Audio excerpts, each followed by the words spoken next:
Welcome to Why Though the Podcast. We did it.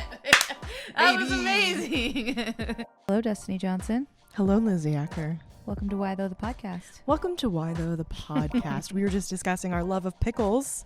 And pickle juice. And pickle juice. Don't sleep on pickle juice. Yeah, I recommend it for a tummy ache, but I understand if that's not everybody's vibe. But you know how you can tell us if that's not your vibe? We're starting early today. Oh, yeah. You know what? Let's get it right now. Yeah. We'll do it a bunch of times. But you can text Lizzy. Text me. Text the word advice to 503-751-8731 and then click the link and subscribe and tell me your thoughts on pickle juice. My mom subscribes. That has nothing to do with anything, but Mom, if you're listening, I'm still a pickle girl. You know that. Anyway, You know that about me, Mom. You know that about me. I was just on a bike ride. A really long one. Yeah, well, I did part of a really long bike ride. I mean, I did do 76 miles on my bike. That's so many miles. Sunday. It was a really fun ride, but you can read about it at OregonLive.com. Yeah, you should. It went up today, and today you'll hear this podcast in 2 days, so it went up 2 days ago. One of the rest stops had pickles, and a bunch of the rider dudes were getting. I say rider dudes because literally there were many dudes. Yeah. They were getting the people handing out the snacks to pour them pickle juice into the container with the pickles. They were like, it's really good for muscle recovery if you're cramping. That's what you got to do. Pickle juice. Because it has a lot of salt, so it helps you retain water, which will help you with cramping. That's some advice for you. Yeah, that's some advice for you. This is an advice podcast. Unfortunately, the advice we have today is not about pickles. But pickles are like a safe food. Like, no matter how I'm feeling, if my tummy hurts, if I don't feel good, if you're like, would you like a pickle? I'm like, yeah, I want a pickle. Unless it's a bread and butter pickle, then get it out of my face. But yeah, I'm a 100% dill pickle person. I don't like a bread and butter. I don't understand why people would ever try to trick you into eating like a sweet pickle. Who wants that? I don't. And why would you put? I'm from the South where they do Kool-Aid pickles. Have you ever heard of such a thing? No, yeah, you just put you take bread and butter pickles and you put like a packet of Kool-Aid and then they dye like the color of the Kool-Aid. It's like a whole thing. Wow. Not to disrespect the culture in which that comes from, but it's not for me. My roommate is a sweet pickle lover, and I love her despite that. Yeah, I mean, we can all have our own pickle preferences, but dill is correct. I would agree. Speaking of preferences, you and I share many, including one that we were talking about just off camera, which is that when we enter a Zoom meeting, we usually turn our cameras on. Why do you turn your camera on? I crave human connection. Okay, very good. I turn mine on because I'm a tiny narcissist, and I will usually do my makeup if I know people are going to perceive me. And then I will just look at myself for the remainder of the meeting. And if you're not watching this, if you're listening, you should know that Destiny always looks spot on. She does her makeup so perfectly. Oh, thank you so much. So kind. And as is the case today. It's a holdover from working in television. If you know me, or you're looking at me or not looking at me, you might know I'm the opposite of that. You have great skin, though, so there's that. Thank you. Yeah, you told me you I thought I was gonna have to take our headshots today. That's not the case. It doesn't really matter. She was like, I have acne. Where? Well, I was riding my bike and I got my period. I've got I think you look great. Zits. It happens. I have one right in the middle of my forehead, but I have bangs, so you can't see it. It's all part of the plot. So the reason why I mentioned the Zoom thing is because our question for the advice giver, who is Lizzy Acker, is about Zoom. Are you ready? I want to hear it. All right. It says, Dear Lizzy, I know it's 2023, but I need some Zoom etiquette advice. Recently, somebody basically bullied me into going on camera during a call. Is this appropriate? Does a person need to be on camera? Also, is it rude to join a Zoom camera on when everyone else is camera off? What are the rules? When will this end?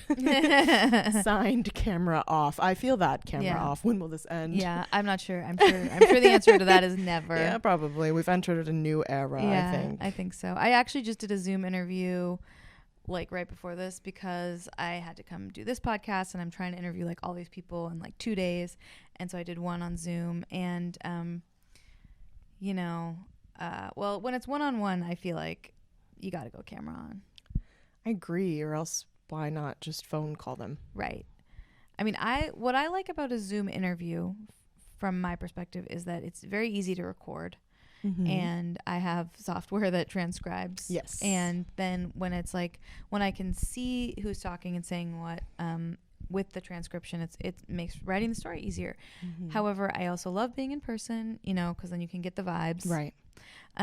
But first of all, let's say, going back to the question, it's never okay to bully anyone. No. For And what anything. a silly thing to And care at work, about. Like the other person to care about Yeah. that your camera wasn't on. That's at weird. work, no, especially no. You Yeah. should not care about anything so much at work that you're willing to like hurt someone else's feelings. Yeah, it's weird behavior. That was weird Grow of them up. to do to you. Camera Yeah, off. I'm sorry. I'm sorry, camera off, and I would like that person to grow up. Yeah. I do like to be camera on, and I sometimes I wish more people. We were talking about this in that we're like the only people in our office. You know who you are. Rest of the people we work with. No, there's a couple. Yeah. Some higher ups who usually show their faces, beautiful faces. Yes. And it's nice to see them and see where they are, and like Yeah. I also feel like I connect with them a little bit, even though it's far different from the old days where you could just like walk into their office or something like that. But it is nice. And I'm also the person who is at the beginning of the meeting talking to people and, slowing down the start of the meeting, because I do crave human connection. I like these people. I think that's valid. And I miss talking to them. Yeah. And We work with cool people. we do. We have nice coworkers. We really like you guys. I was saying, Show us your face. like I said, I came to work at the newspaper from television. It is a different culture, to put it lightly. And so I'm very used to everything in its place. Makeup on, hair done, ready to go. And so when I first started working here, I was always turning my camera on because that was just the way to go, and nobody else was. And so then I was like, camera off. Like nobody bullied me either way or even said anything about it either way. I just started to feel self-conscious because I had my camera on, nobody else did. It and is I was weird just, when you're like talking into the void. Right. Your You're own the only void. person and it's almost like standing naked in front of a bunch of people and they're all just staring at you. Yeah, it's the opposite when they're like, oh, picture everyone in your underwear. No, it's you. No, it's just me. Yeah. And I think that the best way to avoid things like this is for there to be a policy. Yeah. And I know that, like, I'm pretty sure I know people whose offices have policies. Like, you need to be camera on most of the time during these kinds of meetings. Because it is also like a kind of disrespectful. It can feel that way, or like weird if you're just talking to the void. Like, I think for our meetings, it probably doesn't matter too much, but I do wonder, we're talking about like a very specific meeting that our office has every afternoon.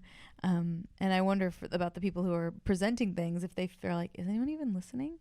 I think it probably helps. I would say for me, it would help because this meeting that we have every day here at the Oregonian, like many news outlets do, we go over our budget. So what stories we're publishing, when we're publishing them, what the status is, blah, blah, blah.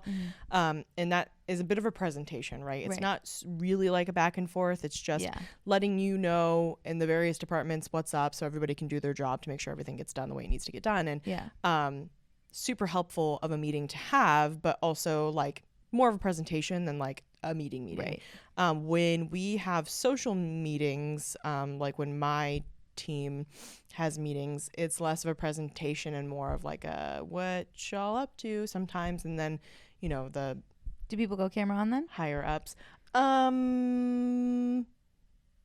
Sometimes yes. If they're in the office, yes. If they're at their homes, usually not. Interesting. But I tend to, again, unless I'm the only person, then I'm like, no, it's fine. But I don't tend to get gussied up for those people. Yeah. No, and Those it's people are fine. like, I don't "No, need to thanks." impress them. It's fine. Yeah. Definitely if it's like a one-on-one thing in almost every situation, like I have a one-on-one with my boss, we're both camera on. Yeah. Um, I just like if I think Lizzie's right. If somebody feels the need to like make a comment about it, I think that is the time in which there needs to be a policy about it. Right. Nobody has ever said anything here when we've been in Zoom meetings. Nobody's ever said anything positively or negatively about being camera on or off or seems to care either way. So long as you're listening and you're present, they trust that you're doing your adult job. Right. I mean, you don't even fine. have to go to the meeting, actually. You don't even have to be present. Yeah. If you're not an editor, you know what I mean? Yeah. If and it's none of your business, and it's none of your business. But like, it's never been an issue. Here, it's clearly, for camera off, it's clearly an issue. Yeah. And I feel like maybe at camera off's office, they need to like at least have a stated policy one way or the other. Because it seems, I mean, it's unfair to make people guess and or have some, it's kind of like, in the old days when there was, you know, someone in the office like trying to keep an eye on like your comings and goings. Yeah. You know what I mean? Like that's obnoxious office behavior and none of your business. Yeah. So I think there should be a policy about it, and maybe you can go to like whoever's in charge of that meeting, or like I don't even know who you talk. I would talk to like the editor here. I actually do appreciate that we don't have a requirement. Me too. As much as I would love to see my coworkers' faces. Sometimes TBH, I'm like driving somewhere and I have the phone plugged in for work, you know, or not. But you know, I'm listening to it and doing something else, or even like, which I think is totally reasonable if it's a presentation type meeting, like go for a walk while you're listening to the meeting. You know, if you're not actively involved in it, sometimes you are just listening to it, and that's sometimes I'm like editing video or writing a story, and like I'm not gonna give you the human eye contact that you deserve because I'm just using my ears. So I'll keep my camera off if I'm in the middle of doing something, because I'm gonna look like a crazy person looking all over the screen, like a little distracting, because I'm not just, you know, sitting there listening like a respectful person. I'm being a little jerk. I do think time, because we work on deadlines sometimes, and it's just the you know, the nature of the beast. And I think if you're going to like look around and like be doing other things, you should be camera off. Yes. Because that is so distracting. Yeah. And rude, I kind of think. Totally. I don't know. It's like weird as we like, I say we move into this new world. I guess we have moved past tense. It's happening. It has happened. That we have to think about all these new like social rules that were just created out of quite literally desperation, like pandemic, and we have to care about them now. I think thinking about that in the abstract is really weird, and like it's like trying to explain, you know, the idea of trying to explain an alien about our social rules. And I don't think there is like a real an answer in one sense. Like I can't tell you what the rules are because there are no rules. And that's what I was going to say. Like, it doesn't really matter. Yeah. And I think the only rule is treat other people the way you want to be treated. That's what I always come back to. Which doesn't include being bullied for having your camera on or off during the Zoom only meeting. person who's wrong here is the bully, you know? It's like such small potatoes also. Totally. Because you are still, I mean, we're using this piece of technology to get a human connection in lieu of one that we're able to have face to face. Like, just take what you can get, I guess. You know what I mean? Like, it's fine if that person's there and they're paying attention, they're doing their job. Right. Who cares? Right. And I mean, I guess we don't know what kind of meeting this was. Yeah. But I think it's pretty rude to ask someone to go on camera.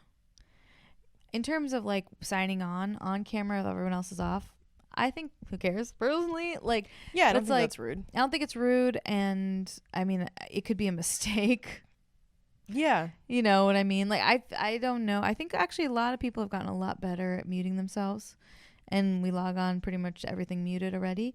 But sometimes you log on. I mean, I've logged on with my camera on and been like, oh, nobody else has their camera on, turning it off. Yeah, been there. Or else not, been like, hi guys, you know, silly smile or whatever. But I think maybe it just goes back to this. Yeah, we don't have real hard and fast rules except for treat other people the way you want to be treated, which you might know as the golden rule. And that's, I think, when it comes to literally anything, what you have to come back to: parenting, friendship, driving, whatever. So in the same vein, you know, if you don't want to be bullied for not being on camera, don't bully someone for being on camera. Yeah, it just seems like such a silly thing to have happened in a work workplace Right. with adults. I'm just like a little baffled. Yeah, I would like by to know why. Yeah, what can you do if someone's like giving you a hard time and trying to get you to go on camera? You can be like, I'm in the bathroom. There's a naked person behind me. I don't know. No. I don't know. I think the first answer would be like, haha, I'm good. And then the second one would be like, no. Yeah. No, thank you. Yeah. Like, right. It's just, that's very strange. Very strange. I mean, whatever. You can follow your own social rules. And in terms of when this is going away. Never. Yeah, I think you're right. Yeah. And I mean, like, okay, so the other thing I'll go back to is like when we had an office. Well, we're in an office right now. We came into the office. We're both wearing tank tops. We're fine. We have a chill office. But like there were more like dress code rules, not even necessarily explicit, though some places they were explicit. Mm-hmm. But like when you're at home, people can be wearing anything. Mm-hmm. And, you know, sometimes I don't want to go camera on because I'm like kind of sweaty because I just worked out, you know, or something like that. And it's also like not really anyone's business at all. It's just not one else's business why you don't want to go on camera. Mm-hmm. And you don't have to, I don't think, unless you have your company has an explicit policy, and then you know, so you're not taken by surprise, and you make sure you show up to the meeting with a collared shirt on or whatever you need to have to feel acceptable. One time, Lizzy doesn't know this, but I'm going to tell the story. One time, I went into the midday meeting, this budget meeting. I often work from home. And Lizzy had her camera on. I was pretty new, so I also turned my camera on, but I was still in my pajamas. My pajamas are like, they look, you could go out in the world in them. Right. They're like normal clothes. I just wear them to bed. But she complimented my shirt. And I was like, oh, thanks. I was like, I gotta go. I was really appreciative that you said it. You were like, oh, it's so cute. Like, oh, does it have oranges on it? I was like, it does. Oh my gosh. Well, it was like a little like matching set thing. And craving human connection. I appreciated it, but I was like, that's what you get for signing on in your pajamas. Yeah. I was like, a shirt? Oh my gosh, a shirt that I don't own? Someone else has a shirt? I love it. I love it. I love it. Yeah. So I think that craving for human connection dulls a little the more we're able to get out into the world. Mm-hmm. So hopefully whoever's bullying this camera off person chills a little bit and, I don't know, touches some grass or has some in-person interactions. Picks another thing? Yeah.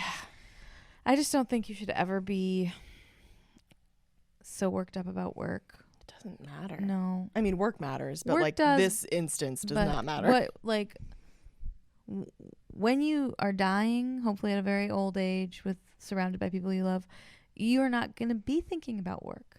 Hopefully not. So hopefully, you know, you're doing other things. Mm-hmm. Do you prefer an in-person interview over a Zoom interview, or has it gotten to the point where you're like 6 to 1, half dozen to another? You know, there is benefits to both. Mm-hmm. I think my story is usually better if it's in person because there's just details you pick up that you don't get. But I also think, you know, we write a high volume of stories. It's not possible to make every story like so detailed or like spend a lot of time on them. Mm-hmm. And the ability to interview people over Zoom expands what I can do. Yeah. And who I can talk to, where they can be, and like I like it a lot more than a phone call because I can see someone's face and see someone's reactions if they're camera on. But you know, when you're doing a one-on-one, I think camera on is sort of the norm. Mm-hmm. Otherwise there's no point in Zooming or whatever. Yeah. I was going to say that was the reactions bit. I'm not always in control of my face, I'll say. So sometimes being a camera on girly is betrays me. Oh yeah. And so maybe if that's you, consider that before you're a camera on person. Right. I've had people DM me behind the scenes and been like, LOL at your face, like I'm sorry, I don't mean to. It's just the worst reactionary is when you react to something that's not happening in the meeting. Ah, yes. I feel like I've done that where I'm like when seeing a text or something else, be like, oh my god, Yeah. Yeah. We've all been there. Yeah. The trials and tribulations of the various forms of social media in our lives, we will never know a moment's rest. Mm-hmm. But if you are looking for more quality advice or human interaction, you can text me. Text the word advice to 503-751-8731 and then click the link and subscribe, and I will be texting you. I've been texting people. They're probably getting sick of it at this point. Every day. I mean, they're the ones who signed up for it, so Yeah. I hope they're enjoying it. What I was going to say was, though, that you can go to OregonLive.com/whytho, WHYTHO, to find old advice columns with still very valid advice for life in them from the Lizzy Acker, and also old episodes of this very podcast that you're listening to. Also still very valid. Yeah, absolutely. I think you're going to want to probably listen to all of them, then subscribe, like, share with your friends, share with your family, passively, aggressively send them to the coworker who's bullying you. Yeah, absolutely, that one. What about, got a little sneak peek for the people about the upcoming column? Yes. Well, it's going to be this. Oh, it's going to be this. Oh, I thought the reader response was coming out. I'm sorry. The reader response is coming out today. Oh, it's today. Yeah. Oh, yeah. okay. So, okay. Yeah, if you are going to go to OregonLive.com/whytho, the last column right now, the last column you'll see is a reader response. That's about a neighbor who is screaming. And I will give you a little sneak peek into that because someone said you should call the police. The neighbor's a child. The neighbor's by the way. a child. The neighbor's a child who's making noise in the yard. And I thought that was a bit of an extreme reaction. Sure was. So I actually reached out to the police. So if you want to know what the police think about that, there you go. Spoiler, they don't want you to call them about a child yelling in the... You might have put that together yourself, but you could get great advice like that from Lizzy Acker at OregonLive.com/whytho. Yeah. And just ignore that I mixed up the days. I thought the reader response was what? coming out, which I thought some of the responses were pretty funny. Yeah. People get up in arms. They People sure have do. opinions. Yeah, I actually have another... I got just one response to this one, so this will be a podcast exclusive. Oh. Someone, I wrote, I called someone who was making comments online in your hobby forum, a keyboard Karen, and a person not named Karen, but who, quote unquote, knows some Karens, was offended by my use of the word Karen. Okay, because they have a standard for Karen. It didn't meet their standard? Well, I'm turning someone's name into a slur. There are people named Karen. Oh, that's a loose definition of the word slur. Right. I mean, and I don't think I'm the one who started it. But No, definitely not that. If I was, I should be rich. A lot of power, that you could have if that were you. I don't know. I guess it made me think a little bit. I was like, how would I feel if Lizzy started to stand in for like obnoxious... This is so off, but it's fine. I'm just going to tell you, as you know, my name is Destiny. Love it. Thank you so much. My mom one time went to a class. She was a longtime crime scene investigator. Now she's an educator. And she said that the teacher at the class said, say you find a dead stripper. We'll call her Destiny. My mom said, no, you absolutely will not. So we can end on that if you'd like. Names are just names, but also they are something we live with. You know, I guess not everyone has to live with the name. People do change their names. They sure do. But I like to think of it as a reminder of who our parents were when they gave birth to us. Yeah, my mom, a teenager.